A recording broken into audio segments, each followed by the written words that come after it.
Bonjour à vous tous, bienvenue, nous continuons notre travail sur Thalès. Alors vous aviez donc ce travail à faire, vous deviez tout simplement tracer les droites nécessaires pour faire apparaître des configurations de Thalès. On avait fait déjà le premier, on passe donc à la correction des autres.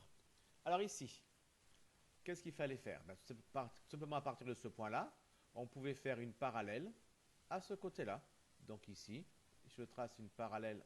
Ah, non, je n'ai pas bien appuyé. Si je trace une parallèle ici, hop, si ceci est parallèle à cela, je suis bien en configuration de Thalès. D'accord? Mais je peux également ici faire la parallèle à ce côté-là, et j'obtiens ici. Oui, je sais pas devant. Il est en bleu mais en blanc. Je peux avoir ici, hop, ici aussi. Une autre configuration de Thalès. Vous remarquez comme on avait un triangle rectangle ici. Ça signifie que comme j'ai fait ici une parallèle à ceci, ben, je suis automatiquement perpendiculaire ici. De même pour ici, parce que j'ai fait cette droite-là, elle est parallèle ici, à cette droite-là. Et comme j'ai un angle droit ici, j'ai automatiquement aussi un angle droit ici, d'après les propriétés sur les parallèles et perpendiculaires que vous avez vu en sixième. Ensuite, ici. Donc là, on a un triangle, en fait, à la base, il serait isocèle, avec les deux côtés égaux. Mais en réalité, ça ne change pas grand-chose. Qu'est-ce qu'il faut que je fasse ici? À partir de là, je peux tracer une parallèle à ce côté-là. Il est vraiment pas beau, vraiment pas belle cette parallèle. On va essayer d'en faire une un peu moins moche. Voilà, à peu près. Une parallèle à ce côté-là. D'accord? Et également, ici, à partir de là, on peut faire une parallèle à ce côté-là. Donc, on obtient ceci. D'accord? Donc, deuxième possibilité d'avoir une configuration de Thalès. Ici, mais là encore, on trace une parallèle à ce côté-là. D'accord? Là, du coup, la perpendiculaire, elle est ici, puisque j'avais un angle droit ici aussi. Mais également, à partir de ce côté-là, à partir de ce point-là plutôt, je peux tracer une parallèle à l'hypoténuse. Voilà. Et obtenir ainsi une autre configuration de Thalès. Là, pas d'angle droit, parce que c'est parallèle à l'hypoténuse qui, elle, n'a pas de perpendiculaire avec qui que ce soit. Enfin, le dernier. Donc ici, ben, on peut par exemple faire la parallèle à ce côté-là, ou bien la parallèle à ce côté-là. Ça nous fait donc ceci. Donc vous voyez, à chaque fois, c'est très simple, hein, il suffit de faire les parallèles aux autres côtés. Alors, le point, il est sur un des côtés. On fait les parallèles aux autres côtés. Ça nous donne deux possibilités de configuration Thalès. Bien sûr, en général, on n'utilisera pas les deux. Hein. Plus souvent, on n'utilisera qu'une seule, celle qui nous conviendra ou celle qui s'imposera selon la situation. C'est bien? Ok. Allez, on passe donc à la suite. Ça, vous avez donc fait la correction, soit en partie leçon, soit en partie exercice. Vous avez fait un peu comme vous voulez. Maintenant, tout le monde repasse en partie leçon pour la partie grand 3, énoncé Thalès. Alors, qu'est-ce que ça va être cet énoncé de Thalès? Mais tout d'abord, on va tout simplement se placer dans une configuration de Thalès. Donc, on a un triangle, ici, qui s'appelle ADE. Et à l'intérieur de ADE, on a placé un autre triangle, le triangle ABC. A donc placé le point B sur le segment AD et le point C sur le segment AE. D'accord? Mais pour comprendre ce qu'on va faire après, je reviens encore un instant là-dessus. J'avais oublié la fin. C'est quoi la fin? C'est que une fois qu'on a fait ça, donc on a fait les configurations de Thalès, très bien, mais ce qu'il faut remarquer, c'est qu'en faisant ces configurations de Thalès, on a mis en jeu des triangles semblables. En effet, regardons notre situation. On va prendre un triangle, encore. D'accord? Je mets un point et je fais une configuration de Thalès. D'accord? J'en fais qu'une seule. Hein. Ici, j'en fais qu'une seule. Bien. Que se passe-t-il? Ces deux triangles, qu'est-ce qu'ils ont? Ils ont évidemment cet angle en commun. Évidemment. Ils ont également ces deux angles qui ont la même mesure. Pourquoi est-ce qu'ils ont la même mesure? N'hésitez pas à mettre en pause pour réfléchir à cette question. Pourquoi est-ce qu'ils ont la même mesure? Voilà, maintenant j'y réponds, parce que vous avez mis en pause, vous avez répondu. Simplement parce que ces deux angles sont des angles correspondants et que les droites qui les supportent sont des droites parallèles. Rappelez-vous en cinquième, le chapitre sur les angles correspondants et alternes internes. Ces deux angles sont correspondants. Ils ont donc bien, et les droites qui les supportent sont parallèles. Rappelez-vous, on disait que les droites parallèles, c'était la rivière, et puis la droite ici, la séquence, on appelait le pont. On avait fait ce symbole-là quand on avait vu ça en cinquième. Enfin, pour ceux qui étaient avec moi, d'autres ont vu avec d'autres images, évidemment. Peut-être la même ou peut-être une autre. En tout cas, rappelez-vous, les angles correspondants et quand les droites sont parallèles, les angles correspondants ont la même mesure. Donc ces deux angles-là ont la même mesure. Également, les deux angles qui sont là et là, eux aussi, sont égaux. Pourquoi? Parce que pour la même raison, ils sont correspondants et les droites qui les supportent sont parallèles. On voit donc bien que ces deux triangles ont tous leurs angles égaux. Ils sont donc bien semblables. Donc à chaque fois qu'on fait une configuration de Thalès, eh bien on crée des triangles semblables. Et c'est ça qu'on va utiliser maintenant dans notre configuration, dans notre énoncé de Thalès. Parce que ici, qu'est-ce que j'ai fait ici? J'ai fait une configuration de Thalès, du moins si je fais les parallèles. Si je les fais parallèles, j'aurais bien fait une configuration de Thalès. Et donc, du coup, en faisant des parallèles, qu'est-ce que je fais? Eh bien, je fais des triangles semblables. Et à chaque fois que j'ai des triangles semblables, eh bien, j'ai des rapports qui sont égaux. Rappelez-vous ce qu'on avait fait la dernière fois. On avait ça sur ça, égal, etc. etc. C'est exactement ce qu'on va faire dans l'énoncé de Thalès. On a ici un triangle ADE. On a placé B sur le segment AD. On a placé C sur le segment AE. Et si j'ai fait des parallèles, donc si j'ai fait des parallèles, eh bien, j'ai bien des triangles semblables, eh bien du coup, je peux écrire mes trois rapports que je connais sur les triangles semblables.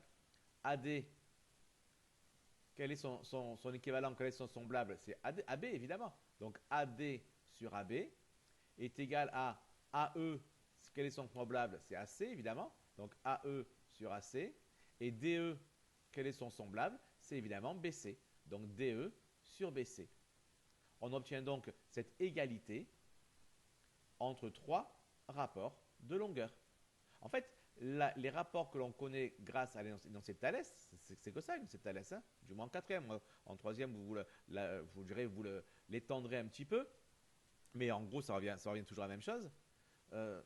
Qu'est-ce qu'on fait en réalité ici? On ne fait qu'écrire l'égalité des rapports des triangles semblables, tout simplement. Et pourquoi est-ce qu'ils sont semblables? Parce qu'on est en configuration de Thalès. Et en configuration de Thalès, puisque c'est avec des droites parallèles, rappelez-vous, on a ici ce qu'on avait dit tout à l'heure. On a ici un angle en commun aux deux triangles. Et on va mettre des couleurs pour les différents angles. L'angle ici et là sont correspondants. Et donc, si c'est parallèle, ils ont la même longueur. Et on va prendre quoi? On va prendre du bleu. Et non, le bleu, on a déjà fait. On va prendre du orange. Et les deux angles qui sont ici sont également correspondants. Et donc, si j'ai des parallèles, ils ont bien la même longueur, la même mesure. Donc, j'ai bien mes deux triangles qui ont toutes les mêmes mesures. Ils sont donc bien semblables. Et donc, je peux écrire l'égalité. Si ce n'est pas parallèle, ces angles-là restent évidemment correspondants, mais ils n'ont pas la même mesure. Et donc, du coup, je n'ai pas des triangles semblables. Et donc, si je n'ai pas de triangle semblable, évidemment, je ne peux pas écrire cette égalité-là. Donc, voilà pourquoi il est essentiel que les droites soient bien parallèles. C'est parce qu'elles sont parallèles que j'ai bien des triangles semblables. Et donc, que je peux écrire cette égalité-là. D'accord? Alors, cette égalité-là, il faut vraiment s'habituer à bien savoir l'écrire. On ne va pas l'apprendre par cœur. Hein. Parce que dès qu'on va changer les lettres, on ne s'en sortirait plus. Non, il faut bien la comprendre. On prend les trois longueurs d'un triangle divisées en fait par les trois autres longueurs de l'autre triangle. Mais les longueurs qui sont associées, on ne va pas faire AD sur AC évidemment, parce que AD et AC n'ont rien à voir. L'équivalent de AD, c'est AB. Donc on fait AD sur AB. Évidemment, on pourrait très bien écrire à la place de ceci, AB sur AD égale AC sur AE égale BC sur DE.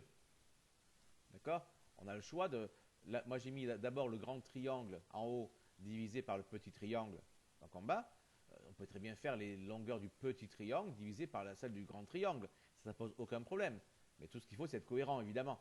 Si vous mettez, comme moi, le grand triangle en haut, ben, on le fait pour tous. Si vous mettez, comme ici, les petits triangles en haut, ben, on le fait pour tous. On ne va pas s'amuser à mélanger, sinon ça ne sera plus égal. D'accord? Bien. Alors, prenez le temps de bien sûr, noter la leçon, mettre en pause, noter la leçon, et de bien comprendre ce qu'on a dit là. Cette partie-là est essentielle.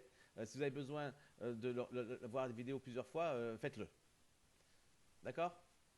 Allez, on continue ici en partie exercice ou en partie leçon. Enfin, le premier, on va le faire ensemble, ce sera un peu l'exemple, et après vous le ferez vous-même.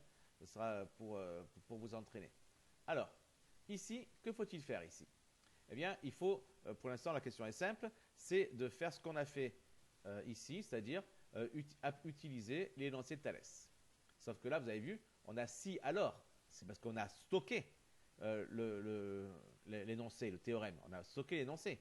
Alors pourquoi est-ce qu'on dit énoncé, non pas théorème? Parce que le théorème de Thalès, c'est quelque chose d'un peu plus large que ça, en fait. En réalité, vous l'approfondirez un petit peu en troisième, et même là, vous n'aurez pas encore la version, je dirais, complète, la version finale du théorème de Thalès. Alors pour différencier le vrai théorème de Thalès, le gros, le lourd, etc., au petit truc qu'on fait en quatrième, on donne le nom de seulement énoncé, pour bien se rappeler qu'on ne fait encore que des petites choses. On met donc si et alors, parce que là, on est en train de stocker la propriété, en train de stocker le théorème. Quand on va l'utiliser, on va utiliser du on a et du donc. D'accord? Allons-y. Donc, utilisons donc ce on a et ce donc. Alors, qu'est-ce qu'on a ici d'abord? On a un triangle. Effectivement, pour pouvoir appliquer l'énoncé de Thalès, il faut avoir un triangle. Dans un triangle ADE. Donc, il faut avoir un triangle. Nous, on a un triangle qui s'appelle ABC. On se place donc dans ce triangle ABC. On l'écrit dans le triangle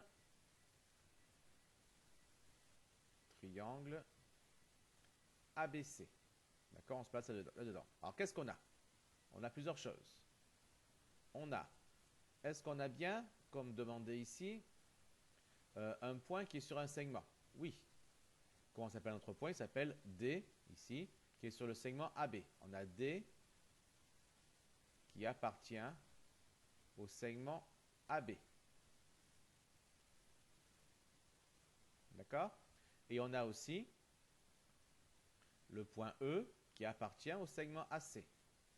Alors, pas forcément mettre E encore, parce qu'il y aura une troisième, condition.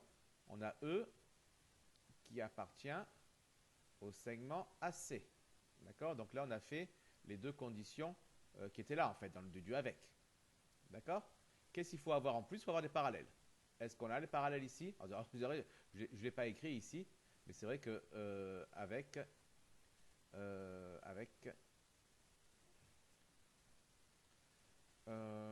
quoi?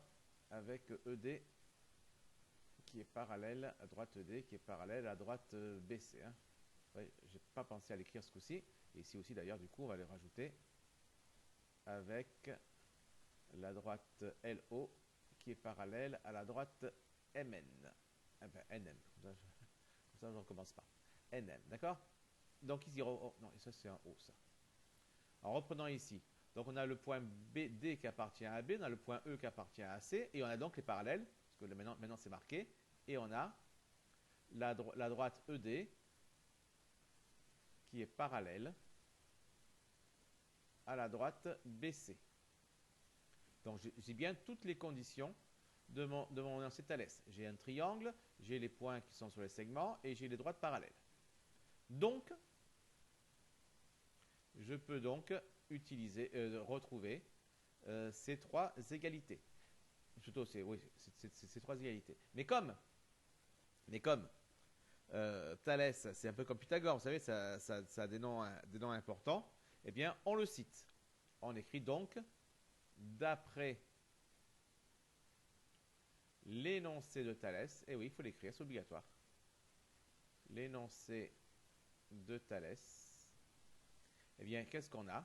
Eh bien, on a les trois fractions qui sont égales. Alors, qu'est-ce que ça va donner ça?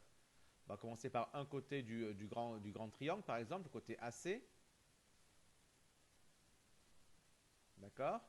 Et quel est son équivalent? Quel est son semblable dans le petit triangle? C'est évidemment AE. Donc ça nous fait AC sur AE. Puis après, on prend un autre côté du grand triangle, par exemple AB, par exemple. AB. Quel est son équivalent? C'est AD. C'est le même côté, en plus petit. Donc AD. Et après, quel est le troisième côté du grand triangle? C'est BC, ici. Et quel est son équivalent dans le petit triangle? C'est ED. Ou même DE. Regardez l'ordre alphabétique. DE. Et bien voilà. C'est tout. On a terminé. On peut encadrer ça d'ailleurs. C'est notre égalité de Thalès. Ah bien sûr, après on va en faire des choses de ça. Hein. On ne va pas se contenter d'écrire ça pour écrire ça, sinon ça n'a pas beaucoup d'intérêt. On va en faire des choses. Mais ça, on verra plus tard ce qu'on va en faire. Pour l'instant, il faut déjà être bien au point et être bien capable d'écrire correctement ces choses-là. D'accord? Bien. Donc, je compte sur vous pour faire la suite, pour faire les deux autres triangles avec la rédaction. Attention, on ne se contente pas d'écrire juste les fractions égales. Hein. S'il n'y a pas la rédaction, il n'y a pas de point. Attention, c'est très important ça. Alors, je vous souhaite une bonne journée à tous et vous dis à la prochaine fois. Bye bye.